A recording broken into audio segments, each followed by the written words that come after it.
দর্পণকে মার্জিত করো। তোমার হৃদয় বা চিত্তরূপ যে আয়না, এই আয়নাতে ধুলোমলিন হয়ে গেছে। এই আয়নাটা পরিষ্কার না করলে তুমি নিজেকে কখনো দেখতে পারবে না। আর তুমি যদি নিজেকে না দেখতে পারো, নিজেকে না চিনতে পারো, তাহলে হরিভজন বা ভক্তি কি করে হবে?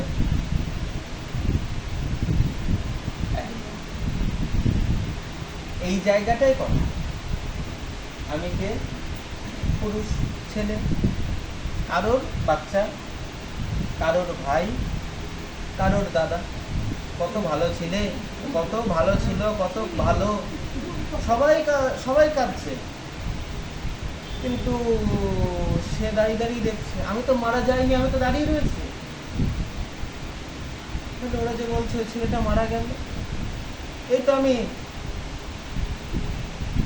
ওই বিদেহী ব্যক্তির আত্মা কিন্তু ডাকে, এই তো আমি, তোমরা আমাকে দেখতে পাচ্ছ না, আমি দাঁড়িয়ে রয়েছি, তোমরা কাঁদছো কেন?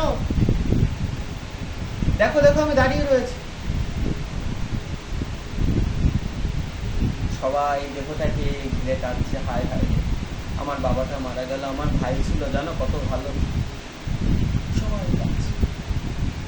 সেই দিন যে দাঁড়িয়ে রয়েছে তার উপলব্ধি হয় যে না, আমার যে নামটা, আমি এনার স্বামী, আমি এনার ছেলে, আমি এনার ভাই, এগুলো শুধু ওই দেহ কেন্দ্রিক। আমি আজকে দাঁড়িয়ে রয়েছি, আমি এত ডাকছি যে দেখ আমি এখানে, কেউ আমাকে চেনে না, চেনে আমার দেহকে।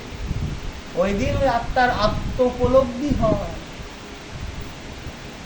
আত্মোপলব্ধি শব্দটা ওই দিনই হয়। কোন দিন? যে আমি তো বারবার করে ডাকছি, দেখ আমি এখানে, তোরা কাঁদিস না, এই তো আমি। কিন্তু সবাই দেহটাকে জুড়ে কাঁদছে, হায় রে। তাহলে দেহটা আমি না। দেহটা যদি আমি থাকতাম, তাহলে আমাকে ছেড়ে দেহটা আলাদা হয়ে গেল কি করে? তাই তো? এই যে তুলসী